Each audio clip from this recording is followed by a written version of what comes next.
السلام علیکم ورحمۃ اللہ وبرکاتہ۔ آج ہم سورۃ النساء کی آیت نمبر 71 سے 76 تک کی آیات کا مطالعہ کریں گے۔ اعوذ باللہ من الشیطان الرجیم، بسم اللہ الرحمن الرحیم۔ یا ایھا الذین آمنوا، اے لوگو جو ایمان لائے ہو، خذوا پکڑو، حذرکم اپنے بچاؤ کے لیے ہتھیار، فانفروا پھر تم نکلو، ثباتن چھوٹے دستوں میں، او انفروا یا نکلو جمیعاً سب اکٹھے ہو کر۔ پچھلی آیات میں ہم نے انبیاء، صدیقین، شہداء اور صالحین کے بارے میں پڑھا تھا۔ اب اس آیت میں جہاد کا حکم فرمایا ہے، جو سب سے مشکل اطاعت ہے، اور کفار اور منافقین سے پورا بچاؤ رکھنے کا حکم دیا ہے، اور فرمایا کہ حالات کے مطابق الگ الگ دستوں یا اکٹھے لشکر کی صورت میں نکلنے سے جو بہتر ہو اختیار کرو۔ وَإِنَّ اور بے شک مِنْکُمْ تم میں سے لمن البتہ وہ ہے جو لَيُطْمَئِنَّ البتہ ضرور دیر لگاتے ہیں، فَإِن پس اگر أَصَابَتْكُمْ پہنچے تمہیں مصیبتٌ کوئی مصیبت،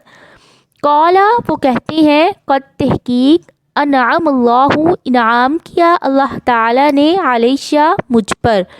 اس جب کہ لم اکن نہیں تھا میں معہم ان کے ساتھ شہیدن گواہ، لیکن اور البتہ اگر اصابکم پہنچے تمہیں فضل کوئی فضل من اللہ اللہ تعالی کی طرف سے، لیقولن البتہ وہ ضرور کہیں گے، کأن گویا کہ لم تکن نہیں تھی، بینکم تمہارے درمیان، وبینہ اور اس کے درمیان، مودۃ کوئی محبت، یا لیتنی ہائے کاش، کنتو میں ہوتا، معہم ان کے ساتھ، فافوز تو میں کامیاب ہو جاتا، فوزاً عظیما بہت بڑی کامیابی میں۔ آیت نمبر 72 اور 73 میں مسلمانوں میں منافقوں کے کردار کا تذکرہ بیان کیا گیا۔ ان میں سے کچھ لوگ ایسے ہیں جو حیلوں بہانوں سے جہاد پر نکلنے میں دیر کرتے ہیں اور پیچھے رہ جانے کی کوشش کرتے ہیں، پھر اگر سفر جہاد میں مسلمانوں کو کوئی تکلیف پہنچتی ہے تو بہت خوش ہو جاتے ہیں اور کہتے ہیں کہ اللہ کا شکر ہے کہ میں پیچھے رہ گیا، ورنہ مجھے وہ دکھ اٹھانا پڑتا۔ اگر مسلمانوں کو فتح اور خوشی نصیب ہو اور غنیمت کا مال ہاتھ لگ جائے تو حسرت سے کہتے ہیں کہ اگر ہم بھی ان میں شامل ہو جاتے تو ہمارا بھی کام بن جاتا۔ فَلْيُقَاتِلْ پس چاہیے کہ جنگ کریں، فی سبیل اللہ اللہ تعالیٰ کے راستے میں، الذین وہ لوگ جو یشرون الحیات الدنیا جو بیچ دیتے ہیں دنیا کی زندگی کو، بالآخرہ آخرت کے بدلے، وَمَن يُقَاتِلْ اور جو کوئی جنگ کرے گا، فی سبیل اللہ اللہ تعالیٰ کے راستے میں،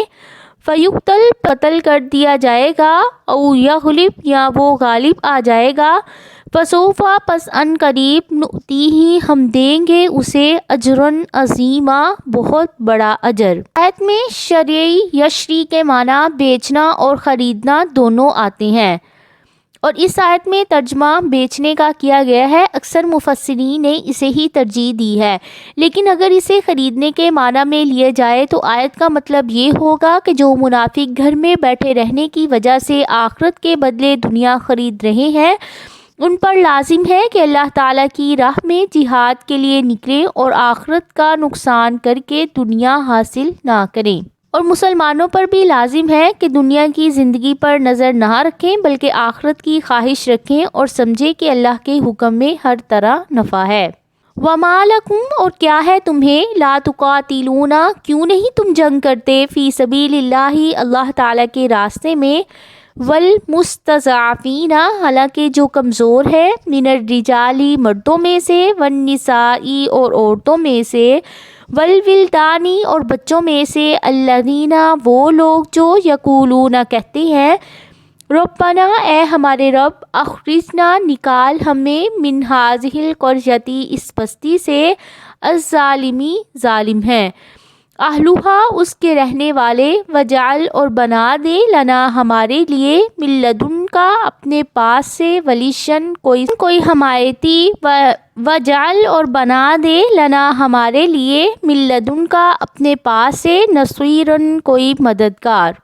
اس آیت کا تعلق بھی جہاد سے ہے، یعنی دو وجوہ کی بنا پر تمہارے لیے کفار سے لڑنا ضروری ہے۔ پہلا اللہ تعالیٰ کی دین کی سربلندی کے لیے، دوسرا ان مظلوم مسلمانوں کو نجات دلانے کے لیے۔ مکہ معظمہ میں بہت سے لوگ ایسے رہ گئے تھے جو رسول اللہ صلی اللہ علیہ وسلم کے ساتھ ہجرت نہیں کر سکے تھے، اور ان کے اقارب ان پر تشدد کرنے لگے تھے اور انہیں اسلام سے پھیر کر پھر کافر بنا لیں۔ ابن عباس رضی اللہ تعالیٰ عنہ فرماتے ہیں،